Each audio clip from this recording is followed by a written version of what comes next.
My dear children, welcome to NVI School English Grammar.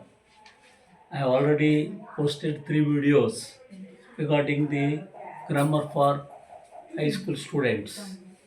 I hope you have all understood what is a sentence. I started with a sentence because it's a fundamental unit of language. So, I think you have already understood the types of sentence. That is, the first one is the assertive sentence, interrogative sentence. You have learned. I hope you have all understood. Coming to mother tongue, ಪ್ರೀತಿಯ ಮಕ್ಕಳೇ, ನೀವೆಲ್ಲ ಈಗ ರಜೆಗಳನ್ನು enjoy ಮಾಡ್ತಾ ಇದ್ದೀರಿ. ಆದರೆ ಮೀನ್ while ನೀವು grammar ಕಲಿಬೇಕಾಗುತ್ತೆ. ಈಗ ಈಗ ನೀವು ಶಾಲೆಯಲ್ಲಿ ಕೊಟ್ಟಿರುವಂಥ ಹೋಮ್ವರ್ಕ್ಸ್ ಮಾಡ್ತಾ ಇದ್ದೀರಿ, ಗ್ರಾಮರು ಕಲಿತಾ ಇದ್ದೀರಿ. ಈ ಗ್ರಾಮರ್ ಅನ್ನೋದು ಎಲ್ರಿಗೂ ಕೂಡ ಸ್ವಲ್ಪ ಕಷ್ಟ ಅಂತ ಫೀಲ್ ಆಗ್ತಾರೆ. ಆದರೆ ಎಷ್ಟು ಸುಲಭ ಅಂದರೆ ಗ್ರಾಮರಲ್ಲಿ ಈಗ 10th 36ರಿಂದ 38 ಮಾರ್ಕ್ಸ್ ಗ್ರಾಮರ್ ಇರುತ್ತೆ. ಟೆಕ್ಸ್ಟ್ಗಿಂತ ಹೆಚ್ಚಾಗಿ ಗ್ರಾಮರಲ್ಲೇ ಹೆಚ್ಚು ಅಂಕಗಳನ್ನು ಹೊಡಿಬೋದು. ಔಟ್ ಆಫ್ ಔಟು ತೆಗಿಬೇಕಂದ್ರೆ ಗ್ರಾಮರ್ ಬಹಳ ಮುಖ್ಯ ಆಗಿರುತ್ತೆ. ಈಗ ಲೆಟ್ ಅಸ್ ಸ್ಟಾರ್ಟ್. ಬಿಗಿನಿಂಗ್ ನಾವು 5th ಕಲಿಬೋದು. First one, what is A sentence? A sentence, what is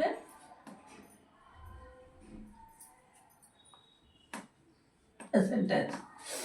A sentence is a group of words which give full meaning, complete sense. ಏನಾದರೂ ಹೇಳ್ಬೋದು ನಾವು. A sentence is a group of words which gives full meaning. ಹೇಳಿ, in the previous video also I have told you in the class. So for example, I can give some example which gives full meaning. ಒಂದು ವಾಕ್ಯ ಅಂದರೆ ಒಂದು ಪದಗಳ ಗುಂಪು ಸಂಪೂರ್ಣ ಅರ್ಥವನ್ನು ನೀಡಿದರೆ ಅದನ್ನು ವಾಕ್ಯ ಅಂತ ನಾವು ಕರಿತೀವಿ. ಯಾವಾಗ ಒಂದು ನಾನು ಮೊನ್ನೆ ಹೇಳಿದ್ದೀನಿ, ಅರ್ತ್ ಈಸ್ ರೌಂಡ್, ಈ ಥರ ಸ್ಟೇಟ್ಮೆಂಟ್ ರೂಪದಲ್ಲಿರುತ್ತೆ, ಕೆಲವು ಪ್ರಶ್ನಾತ್ಮಕ ರೂಪದಲ್ಲಿರ್ತವೆ. ಅವು ಫುಲ್ ಮೀನಿಂಗನ್ನು ಕೊಡ್ತವೆ. ಪೂರ್ತಿ ಒಂದು ಅರ್ಥವನ್ನು ಕೊಡುವಂಥ ವಾಕ್ಯಗಳಿಗೆ ನಾವು ವಾಕ್ಯ ಅಂತ ಕರಿತೀವಿ. ಸೊ ಈಗ there are 4 types of sentence: assertive sentence, interrogative sentence, imperative sentence, exclamatory sentence. Assertive sentence ಏನು? ಅಸರ್ಟಿವ್ ಸೆಂಟೆನ್ಸ್ ಅಂದರೆ ಒಂದು ಹೇಳಿಕೆ ರೂಪದಲ್ಲಿ ಇರುತ್ತದೆ, ಸ್ಟೇಟ್ಮೆಂಟ್ ರೂಪದಲ್ಲಿ ಇರುತ್ತದೆ. ಅದನ್ನು ನಾವು ಅಸರ್ಟಿವ್ ಸೆಂಟೆನ್ಸ್ ಅಥವಾ ಡಿಕ್ಲರೇಟಿವ್ ಸೆಂಟೆನ್ಸ್ ಅಂತ ಹೇಳ್ತೀವಿ. ಈಗ ಫಾರ್ ಎಕ್ಸಾಂಪಲ್, ಡಿಕ್ಲೇರ್ ಮಾಡುವಂಥದ್ದು, India is a big country, declare ಮಾಡ್ತೀವಿ. India is a country of villages. Taj Mahal is a big monument. ಇದು ಡಿಕ್ಲರೇಟಿವ್ ಅಸರ್ಟಿವ್ ಸೆಂಟೆನ್ಸಸ್ ಅಂತಲೂ ಕರೀತಾರೆ. ಈ ಹೇಳಿಕೆ ರೂಪದಲ್ಲಿ ಇರುವಂಥದ್ದು. ಇದರಲ್ಲಿ ಯಾವುದೇ ಪ್ರಶ್ನೆ ಇರೋದಿಲ್ಲ ಅಥವಾ ಒಂದು ಗೊಂದಲ ಇರೋದಿಲ್ಲ. ಹೇಳಿಕೆ ರೂಪದಲ್ಲಿ ಇರುವಂಥದ್ದನ್ನು ಅಸರ್ಟಿವ್ ಸೆಂಟೆನ್ಸ್ ಅಂತ ಕರಿತೀವಿ. Interrogative sentences, it is in the form of a question. It asks a question. For example, simple ಆಗಿ ಹೇಳಬೇಕಂದ್ರೆ what is an assertive sentence ಅಂದರೆ it is a statement. It is a statement. And interrogative sentence ಅಂದರೆ it asks a question.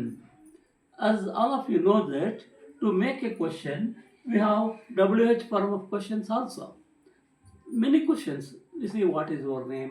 Where is your house? Who are you? Where are you coming from? How many books are there on the table? Like this. What, when, who, where, these things. So more than that, we can make questions by using and helping verbs or modal verbs. That is, am, are, were, shall, should, can, could. These are all called modal verbs or helping verbs. As you know, verbs we shall come to next. See, these interrogative sentences, I told you, who is your friend, where are you coming from, like that. Who, where, when. I told you, when do you come to school? When did you go to your mother's house, father's house, like that. Imperative sentence is a sentence. Now we shall come to imperative sentence. It is a sentence which is in the form of an order or a request. See, imperative sentence in the form of a order or a request. It is in the form of an order or request. ಈ ಈ ವಾಕ್ಯ ಯಾವ ರೀತಿ ಇರುತ್ತೆ? Order, ಒಂದು ಆಜ್ಞೆ, ನಾವು ಕೊಡುವಂಥ ಒಂದು ಆದೇಶ ಅಥವಾ ರಿಕ್ವೆಸ್ಟ್ ಅಂದರೆ ಏನು? ಕೇಳ್ಕೊಳ್ಳೋವಂಥದ್ದು. ಪ್ಲೀಸ್ ಅಂತೀವಿ, please close the door, please open the door, please give me your pen, ಇವೆಲ್ಲ ಆಗುತ್ತೆ. ಆರ್ಡರ್ ಅಂದರೆ ಏನು? I don't make noise, don't play, keep quiet, ನೋಡಿ ಈ ಥರ ಕೆಲವು ವಾಕ್ಯಗಳನ್ನು ನಾವು ಹೇಳ್ತೀವಿ. ಆ ಕೀಪ್ ಕ್ವೈಟ್ ಅನ್ನೋದು ಒಂದು ಆದೇಶ, ಒಂದು ಆರ್ಡರ್ ಮಾಡ್ತಾರೆ.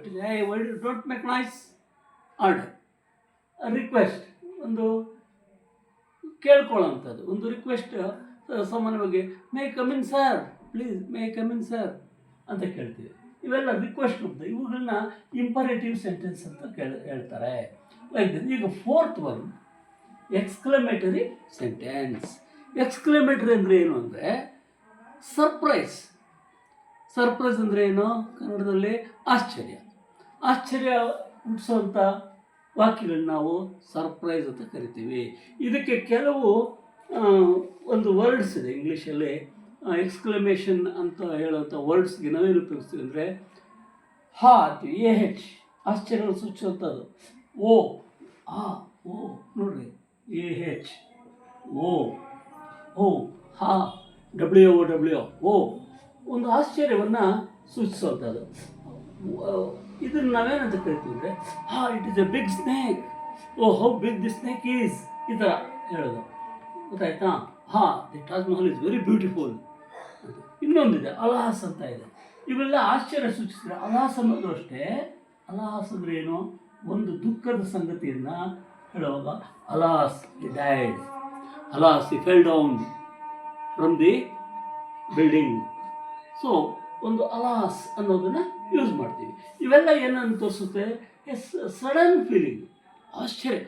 ಅಯ್ಯೋ ಅಂತೀವಿ. ಈಗ ಏನಾದರೂ ಬಿದ್ದೋಗ್ಬಿಟ್ರೆ, ಅಯ್ಯೋ ಅವನ ಕೆಳಗೆ ಬಿದ್ದನು, ಮರದಿಂದ ಬಿದ್ದು ಹೋದನು ಅಂತ ಹೇಳೋದು, ಅಯ್ಯೋ ಬಿದ್ದೋಗ್ಬಿಟ್ಟ, ಆಶ್ಚರ್ಯ ತೋರಿಸ್ತೀವಿ. ನೋಡಿ, ಅದನ್ನು ಇದು ಎಕ್ಸ್ಕ್ಲಮೇಟರಿ ಸೆಂಟೆನ್ಸ್ ಅಂತ ನಾವು ಕರಿತೀವಿ. ಈ ಥರ 4 ರೀತಿಯ ವಾಕ್ಯಗಳನ್ನು ನಾವು ನೋಡ್ಬೋದು. We can come across with assertive sentence, interrogative sentence, imperative, exclamatory. Suddenly, whole as this, immediately if anybody enters the class and asks you, say what are you learning, you may say I am learning grammar, sir. So what is an assertive sentence? Simply say, sir, it is an statement, it is a statement.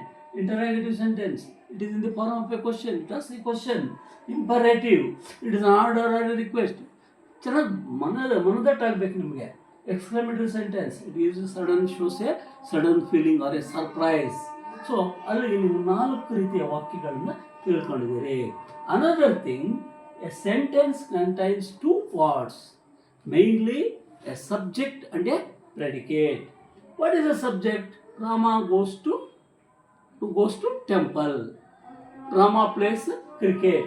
ಅಥವಾ Sita eats a fruit.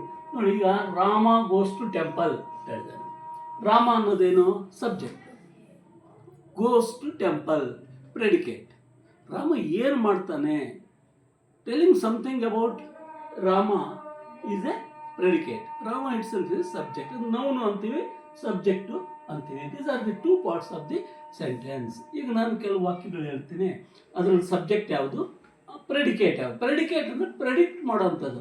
ಆ ವಾಕ್ಯದಲ್ಲಿ ಕರ್ತೃ ಏನು ಮಾಡ್ತಾನೆ, ಆ ಒಂದು ಯಾರು ಒಬ್ಬ ವ್ಯಕ್ತಿ, ಒಂದು ವಸ್ತು ಏನೇ ಆಗಲಿ, ಗೊತ್ತಾಯ್ತಾ, ಏನು ಮಾಡ್ತಾನೆ ಅದನ್ನು ತೋರಿಸೋದನ್ನ giving information about the noun or a subject is called a predicate. ಇವಾಗ ಒಂದು ಫುಲ್ ವಾಕ್ಯ ತೊಗೊಂಡ್ರೆ ಸಬ್ಜೆಕ್ಟು ಇರುತ್ತೆ, ಪ್ರೆಡಿಕೇಟು ಇರುತ್ತೆ. Taj Mahal is a big monument. Taj Mahal ಅನ್ನೋದು noun, we are speaking about. It's a big monument ಅನ್ನೋದು ಪ್ರೆಡಿಕೇಟ್. ಅಲ್ಲಿಗೆ ನಿಮಗೆ 2 parts ಆಫ್ ದಿ ಸೆಂಟೆನ್ಸ್ ಗೊತ್ತಾಯಿತು. ಸಬ್ಜೆಕ್ಟ್ ಅಂದರೆ ಏನು, ಪ್ರೆಡಿಕೇಟ್ ಅಂದರೆ ಏನು ಗೊತ್ತಾಯಿತು. ನಾವು we shall move on to the next face, that is